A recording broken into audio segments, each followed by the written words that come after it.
So I'm going to first. That's called Anthony Williams. He's hilarious. So let's start clapping. Let's make some noise.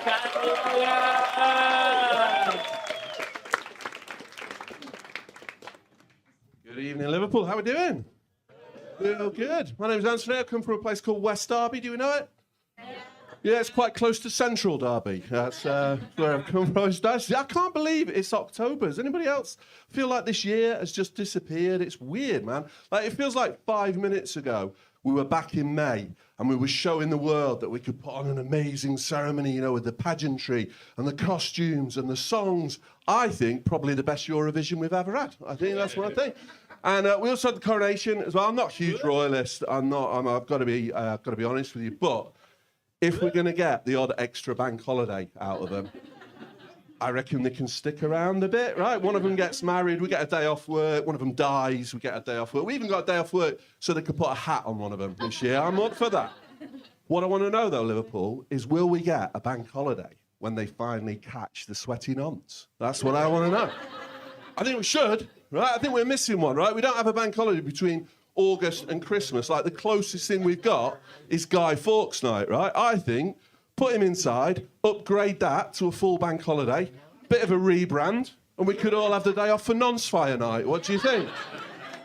Yeah, I think so. And then a couple 100 years' time, kids will be like, "Oh, Daddy, what's the meaning of Nonce-Fire Night?" And you'd be able to go, "Well, son, many years ago was an evil prince roaming the land and stealing all the children. So now we celebrate the fact that we caught him." They're like, "Yeah!" And we do penny for the nonce, don't we, Daddy? We're like, "Yeah, we do." But what's the rule? Don't spend it on sweeties. That's the rule, isn't it? That's the rule. You can't do that. And they'd be like, "Oh, and then we're going to have a big bonfire and fireworks. And at the end of the night, we get to put a dummy of a nonce on the bonfire, don't we, Dad?" And you'd be like, "Yeah, can be a dummy if you want it to be, I suppose. That's all right." And then at the end of the night, we all go for a meal at Pizza Express. No sweat. I think it's good. What do you think? Are we on board with that? I think we should do that. I think that would be great. It was a weird month, though, mate, wasn't it? Because it was like the month when, as a nation, we all decided, like, nah, we're not doing Mondays. We're not bothering. We'll just stick another bank holiday. And it was great. Like, just bank holiday. It was like buses, wasn't it? By which I mean, I drink too much and throw up on them, basically, is what I'm saying. How are we getting on with the cost of living crisis, Liverpool? How are we doing with that? It's your sound. Great. What are you dealing? That's the only way, isn't it? It's tough, isn't it? We've got all these bills going up. I'm a big fan of, like, the life hack websites. You see them coming up in your social media feed, like, top life hack for coping with the cost of living crisis. The best one I've heard recently is, as we come into winter now, don't bother with your central heating. Just live inside your air fryer. That's what I think I'm going to do. We got any air fry fans in? Oh, I love my air fryer. So what's the best thing you've ever cooked in your air fryer? Salt and pepper chips. Love you. Fellow Iceland fan there, right? That's fantastic. I got my air fryer from my mum for Christmas, right? That's quite sweet, isn't it? That's nice. She wants to look after her firstborn son. But it's not the thing I was hoping for Christmas, I've got to tell you, because I was hoping for the bungalow. She's triple jabbed. It's never going to happen. That's the thing. But I'm doing everything I can to try and save a bit of money. I've downgraded my supermarket. I read you should do that. So now I'm an Aldi shopper. Have we got any Aldi shoppers in? Fucking love Aldi. It's incredible, isn't it? There's shit in that shop I've never seen anywhere else, right? I cooked my kids' dinner the other night, and my eldest took one look at his plate and he went, "Dad, I don't even know what this is." And I said, "That, my son, is a fricadella." And he said, "What's a fricadella?" I said, "It's 89p. Get it, dickhead. It's cost of living crisis.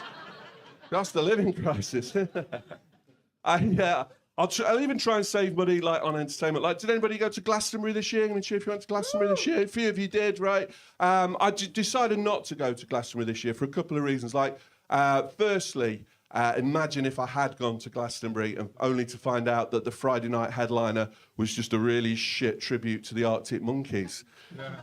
Called the Arctic Monkeys. That would be awful. But the other reason I don't go to Glastonbury is there's just a certain kind of person that goes to Glastonbury these days, right? You talk to me like, "Oh, you're looking forward to Glastonbury?" "Oh, yeah, me and Tarquin really looking forward to Glastonbury." And you're like, who are you looking forward to seeing? They go, oh, well, obviously it's not really about the bands, is it? It's not really about the band. It's about the experience. It's about the Glasgow experience, right?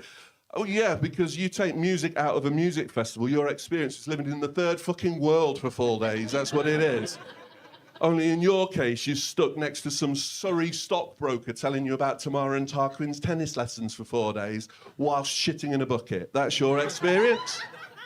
So I don't do that when it's Glastonbury weekend. What I do is I sit in my own back garden with iPlayer. I watch the bands I want to watch every half hour or so. I'll go in, get myself a can of warm cider, charge myself 15 quid for the privilege. That's what I do. And shit in a bucket. That last bit's not really festival related. I just live in Derby. That's what we do. That's what we do.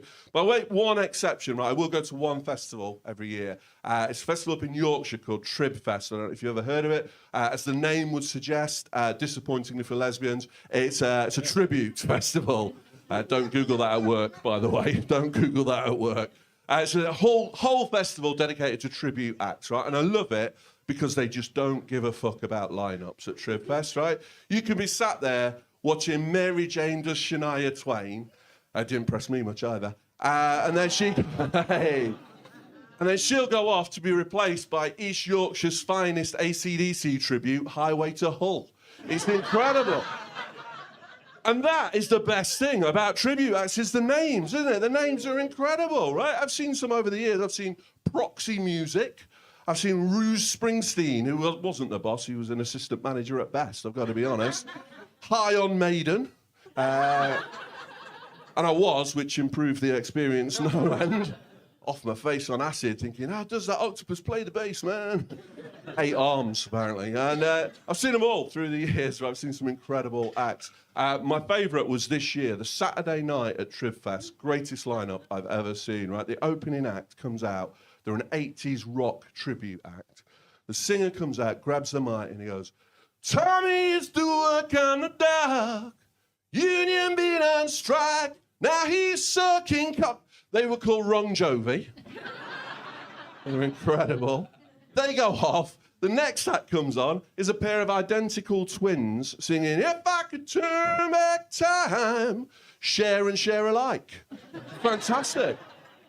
And then the headline act was a 25-stone Australian woman, came on singing I Should Be So Lucky, calls herself Kylie Unlikely. Incredible. Fantastic. I highly recommend it. It's a fantastic thing. I was listening backstage. We got some couples in tonight. Can we cheer for your couple? Yeah, we got some marrieds in. How long are you guys married? How long have you been married? 4 years. Oh, bless you. 10 years happily married. And then 8 that was shit. So we're divorced now. And that meant I found myself back on the dating scene in my late 40s. I don't know if anybody has done that. The world has moved on, right? Because give me a true if you started dating around the 90s. Anybody old enough to remember that?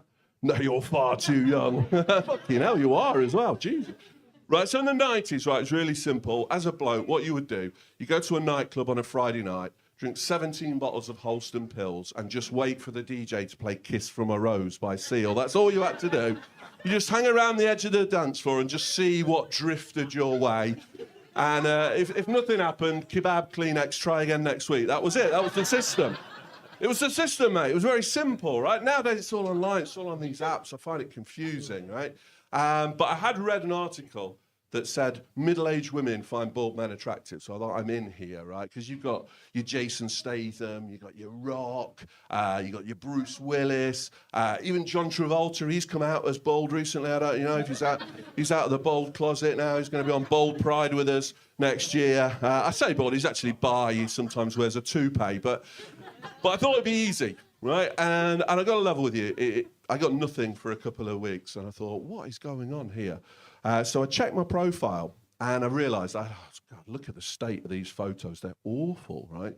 So what I did is I went out and I bought a brand new Samsung smartphone. It's got the best camera on any phone in the market. And I spent days and weeks researching, get the best angles, get the best lighting.